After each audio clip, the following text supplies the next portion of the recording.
ఒక అడవిలో ఒక ఏనుగు, ఒక ఎలుక ఉండేవి. ఏనుగు ఉత్సాహంగా అడవంతా తిరుగుతూ ఉండేది. అంత పెద్ద ఏనుగు ఆకారాన్ని చూసి ఎలుక ఆశ్చర్యపడేది. ఒకరోజు ఎలుక ఏనుగు దగ్గరికి వెళ్ళి ఇలా అంది. ఏనుగు, ఓ ఏనుగు, నేను నీతో స్నేహం చేయాలని అనుకుంటున్నాను. నువ్వు నాతో స్నేహం చేస్తావా అని అడిగింది ఎలుక. చిచి, నువ్వు నా కాలిలో ముళ్ళంత లేవు. నువ్వు నాతో స్నేహం చేయాలని అనుకుంటున్నావా? పో అవతలకి అని ఎలుకను కసిరింది ఏనుగు. దాంతో ఎలుకకు రోషం వచ్చింది. నేను నీతో స్నేహం ఎందుకు చేయకూడదు? నువ్వు నల్లగానే ఉన్నావు, నేను నల్లగానే ఉన్నాను. నీకు కళ్ళు తోక చెవులు ఉన్నాయి, నాకు కళ్ళు తోక చెవులున్నాయి. ఇద్దరికి తేడా ఏముంది అని ఏనుగుని అడిగింది ఎలుక. నేను నీకంటే ఎన్నో లక్షల రెట్లు పెద్దగా ఉన్నాను. నీలాంటి అల్పజీవులతో నాకు స్నేహం ఏమిటి అని ఏనుగు ఎలుకతో అంది. ఏనుగు మాటలకు ఎలుక చాలా బాధపడింది.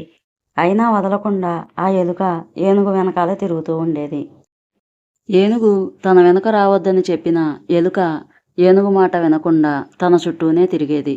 ఒకరోజు అడవిలో ఏనుగును పట్టుకునే వాళ్ళు వచ్చి వల వేసి ఏనుగును పట్టుకున్నారు. రాత్రికి రహస్యంగా వచ్చి ఆ ఏనుగుని తీసుకొని వెళ్ళవచ్చు అని అక్కడి నుండి వెళ్ళిపోయారు.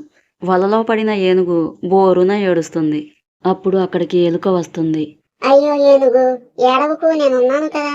నేను ఈ వలనంతా కొరికి నీకు బంధ విముక్తి కలిగిస్తాను అని ఎలుక వలను మొత్తాన్ని కొరికేస్తుంది. అక్కడి నుంచి తప్పించుకొని అవి రెండు వేరే చోటుకి వస్తాయి. ఆ రోజు నుంచి ఎలుక ఏనుగు మంచి స్నేహితులుగా ఉంటాయి. ఆ రోజు నుంచి ఏనుగు ఎలుకను తన వీపు మీద ఎక్కించుకొని సరదాగా అడవంతా తిరిగేది. వేటగాళ్ళు ఏనుగును పట్టుకున్నప్పుడల్లా ఎలుక వలను కొరికి ఏనుగును రక్షించేది. ఫ్రెండ్స్, ఈ కథ నీతి ఏంటో తెలుసుకుందామా? స్నేహానికి చిన్న పెద్ద అనే తేడా లేదు. ఫ్రెండ్స్, ఇలాంటి మరిన్ని స్టోరీస్ కావాలంటే మన ఛానల్ని సబ్స్క్రైబ్ చేయండి, షేర్ చేయండి, లైక్ చేయండి. మరొక మంచి స్టోరీతో రేపు వచ్చేస్తాను. బాయ్.